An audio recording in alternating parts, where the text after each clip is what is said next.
মুন্সিগঞ্জে শ্রীনগরের চালককে মারধর করে অটোরিকশা ছিনতাইয়ের সময় গণপিটুনিতে জহির নামের এক যুবক নিহত হয়েছেন। আহত হয়েছেন আরও 2 জন। সকালে উপজেলা স্বাস্থ্য কমপ্লেক্সে চিকিৎসাধীন অবস্থায় ওই যুবকের মৃত্যু হয়।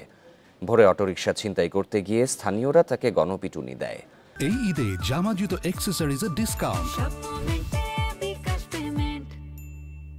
পুলিশ জানিয়েছে, ভোরে তন্তর এলাকায় মহসিন মিয়ার অটোরিকশায় যাত্রী বেশে ওঠেন 4 জন। মাঝপথে চালককে মারধর করে বাহনটি নিয়ে যাওয়ার চেষ্টা করে তারা। এ সময় চালকের চিৎকারে আশপাশের লোকজন 3 জনকে ধরে গণপিটুনি দেয়। খবর পেয়ে পুলিশ ঘটনাস্থল থেকে আহতদের উদ্ধার করে স্বাস্থ্য কমপ্লেক্সে নিলে সেখানে একজনের মৃত্যু হয়।